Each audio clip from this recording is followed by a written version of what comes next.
contender to go and win the Western Conference. If not nothing else, we know that they're a contender to at least get to Western Conference or to the NBA Finals, correct? Correct. So let me ask you this. Mm-hmm. Let me ask you this. Do you think that they're, forget about the injuries and all that, with this roster, with this team, just looking at all the teams, everything all the way around as it stands today, is this the team that's going to come out the West? Should this be the front runner to come out the West? That's a hard. Well, I'm not gonna say it's a hard question. I think Houston can come out of the West, even though I think it will be L.A. Okay. But L.A. has a lot of things that they're gonna have to try to work out as well because they have a lot of new pieces. But this is my question. They have a lot of new pieces. But this is the best part about it, though. Even V. with But V, this is the best okay. part. This is the best part about it. Which L.A.? Which L.A.? You said L.A. Yeah. We only used to be talking about one L.A. Now we're talking about two. That's what I'm talking about. That's why this is such a good question. I think the Clippers are too small for the Lakers. And so I'm kind of worried about that when you're talking about the matchups between the Clippers and the Lakers. I think they're going to be too small. I don't know who on the Clippers can match up with LeBron. Well, no, you got Kawhi can match up with LeBron. But who's on the Clippers that can match up with AD? I don't see nobody on the Clippers roster that can match up with AD. I agree with that, and this is why I think that this is this is why I'm starting to. I know I'm a big college dude, and you're a big NBA dude, and I felt like the league has been becoming kind of washed down a little bit, especially with all the extensive replays and guys' injuries and load management and all this other baloney. But the parity that we're seeing. You've got teams that we're talking about right now with the two LAs and then Houston, but you got some lower level, some teams that are experienced or some teams that's looking to get back. Dude, I'm telling you, well, everything that we've seen out of Doncic last year, and you're gonna put that with Porzingis. I like Porzingis not only met the expectation, but he exceeded expectations that I have him. If I'm just being real. Are you saying Porzingis? Porzingis. Okay. So coming back, I don't know how he's going to come back from the injury. I don't even know if he's going to. He's not even going to start the season off for that. See, that's which is fine. But when you should start talking about the longevity, like looking forward, long term, you're talking about the West. You have two star players on every single team. You have those two in Houston. We just got done talking about them. But as contenders, I don't see them as a contender. But that's fine. They don't have to necessarily be a contender. But if you slip up and they're not going to be a team over the next 2 or 3 years that you're going to be able to just count out. When you start talking about the Pelicans and their youth, they're probably too youthful right now, but I think that their future looks bright. You start talking about San Antonio as old. How long we been talking about San Antonio being old? For about 20 years now. And they always find a way now with a healthy DeJounte Murray, and they have one of arguably the best coach in the NBA. You start moving past that, you start talking about the Denver Nuggets, who was a 2 seed, arguably good enough to be a 1 seed this year. Now, the Thunder ain't nothing, but you start talking about what Damian Lillard is, and we was talking about guys that are competitors. If nobody else is a competitor, he's one of them, and they're going to get one of their best players back this year in Nurkic. Arguably, him and Lillard and McCollum having one of the best backcourts in the NBA. Don't sleep on the Utah Jazz with Donovan Mitchell. You see what I'm saying? And Golden State going to take a step back. Yeah, but they still going to eventually. I think they're going to get Clay back a little bit early. I really like D'Angelo Russell. Like, you got I know the Suns they probably stink or whatever. But the last team that I want to throw out there at you has been, the Sacramento Kings. Yeah. Sacramento Kings, being a young team, might not make the playoffs, might make the 8th spot or something like that. But again, it's not going to be easy for teams like Houston they don't have the mentality defensively.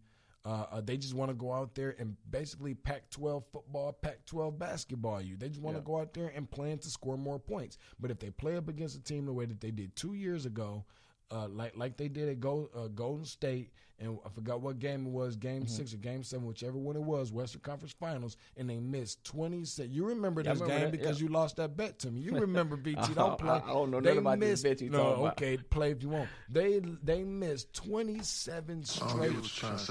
Yeah, okay, I bet you don't. You ain't got to hear it, but we can go back and look at it. 27 consecutive three-pointers missed in that game. You go on stretches like that against any of the teams I just named, Portland, Denver, any of them other teams, San Antonio, you're going to have a whole different kind of problem. And then the real reason for why they're not able to get over the hump is going to come out, and that's going to be because of the coaching strategy. Okay, I feel you. That we can agree that the West. My bad, I went over the top. I gotta be quiet. Don't invite me back no more, man. I get excited, bro. We can agree that the West is going to be stacked, and we have teams that's going to have a bright future. We have teams that's ready to win now, which is like the Lakers, the Clippers, the Rockets, the Trailblazers, the Nuggets, and you can't overlook the Spurs. But I don't think the Spurs are. The Spurs, I think, are hanger-ons. But they can knock a team. Out of the teams that you just mentioned right before the Spurs is good enough to be a team that can knock one of those off from getting to the second round. Maybe so. Maybe so. So we'll see on that. But just to sum it up with how I feel that the Rockets are going to be, I'm going to let Russell Westbrook say it better. It's going to be scary. That's all I can tell you. It's going to be scary. Not for us. That's how I feel. That's exactly how I feel about the Houston Rockets this year in the Western Conference Finals, in the Western Conference. All right, now, our last clip that we have, we're going to do it with no other than the King. And this pretty much sums it up with how I feel about the Lakers. With all the offseason, with all the moves, and with everybody predicting that the Lakers is going to win the Larry O'Brien Trophy in next year in 2020, this is pretty much what LeBron James had to say in regards to going into the season, like where he's finding the inspiration from. I'm very motivated, but I'm right now not in talking about it mode. I've been very quiet this summer for a reason. And my mother always told me, don't talk about it, be about it. I love it. And let me tell you something about how I feel about LeBron. I don't love LeBron. I'm not a LeBron. I know how you feel about it, V, and we ain't gonna get all into that. LeBron, my dude. But I'm not one of the people that love LeBron. However, I'm not a LeBron hater either. It doesn't make me one way or the other. And it's been that way since he was from the very first time that I heard the name LeBron James. From the very first time I laid eyes on LeBron James. Obviously, the specimen that he is athletically, and just to think about what he's been able to do in this league without getting injured like that severely, and just the way he's built that body, like that takes a lot. What he said right there, I love, because it means something different to me when guys just like, look, I've been in the lab, bro. Like, I ain't been I might do my Taco Tuesday thing or whatever, but outside of that, like, I've been in the lab. Like, I've been in the gym. I ain't about to talk about it. I ain't about to woof. No cap. Like, I'm just about to get to it. I'm just about to, I'm about to play. I'm about to go out there and do my thing. So I don't even really want to get entertained by it. This ain't about selling no tickets and this and that. Why? He's taking the right approach, BT, because he knows what he has to do. And what he has to do is he has to go out there and lead this team to a victory, because the way that things panned out with him in the Los Angeles Lakers last year was not a LeBron James way. He went to the finals how many consecutive times in a row? 8, 9, 10, and then ended up following that up with not even going to the playoffs. He has to say what he just said, and I believe what he's saying. And I agree with you with that clip. But, he's actually been saying a lot. Like, LeBron, he's constantly posting his workout videos. If you follow him on Instagram, if you follow him on Twitter, he's saying a lot without saying a lot. You know what I'm saying?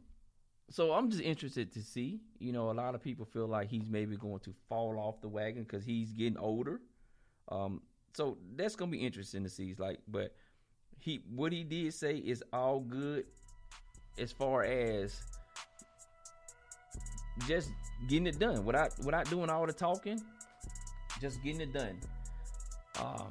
But we listened to a lot of the clips from Media Day for a lot of the players, and those are just our takes based on what we heard, whether we liked it or not, and just what came to mind when we heard them.